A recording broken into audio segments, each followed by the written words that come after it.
I think you already said, yeah, like, two or 3 hours a week, if nothing else, is a good starting point. And I think, but I really think it's a good idea to kind of like, you know, sometimes I feel like a lot of these questions still, as I said earlier, sort of treat development and marketing as two different tasks. And that's not, I don't think that's, in my view, that's how you should see it. They need to be a little bit closer together than that. So it's kind of like, so like some of your week might be, polling anyone you have on your Discord about what new features you should put in the game, or or maybe you should be showing them some different GIFs and seeing what they think, and just trying to get it more organic and community based. I think is a really good way to go, because then your work in progress stuff will be more meaningful. But I think in terms of the real, I'm contacting streamers now, or I'm posting on Reddit now. I think you can certainly try and do that for 2 or 3 hours every week, and it will not hurt, and it in fact will probably get you better at doing it, because you'll get feedback and you'll keep iterating on the marketing as well as the game.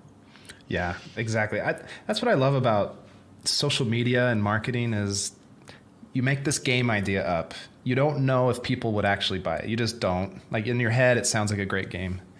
And then you can actually test it out online. And if people upvote it or like it, that is at least a little bit of proof that the idea is somewhat viable and that maybe they would buy the game. And if it's not reaching many people, even with the hashtags, and people just are kind of going, like that's okay, then that's probably a reflection of how it will do on launch day, So it's good to get that information ahead of time before you commit to a 2-year project. You know what I mean? Yeah, and I'm actually a fan of, there are some studios starting to think about this. You can start talking about your game concept before you have everything done, or you could even just go to vertical slice on a couple of different projects and see how people respond to them if you have the ability to spin up vertical slices pretty quickly. Because I think that's really good, because, there are some companies out there right now on the Steam marketplace who are doing like target gameplay trailers for their game, like actually before they've coded the entire game, because they want to see how people respond to it. And that's a little bit borderline for me, but I'm just noting that like companies definitely think this is a good idea, and you can definitely get part of the way through understanding if people like an idea or not by launching a Steam page for it. And then maybe if people aren't digging it, you could just take the Steam page down and try a different Steam page. That's actually not crazy. It just requires you to be not wedded to particular ideas, and that can be quite difficult when you're a personal creator and you're very personally wedded to a particular idea. So yeah, I get it when it's like your passion project, and it's usually a lot of game developers, especially like in Game Dev Unlocked, they're moonlighting, like they do make their game after they're working full time.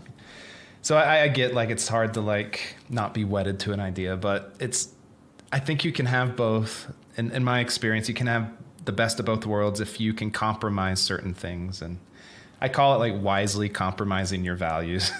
Because like I made the first tree and I wanted to make a game like Journey. Like I loved that game.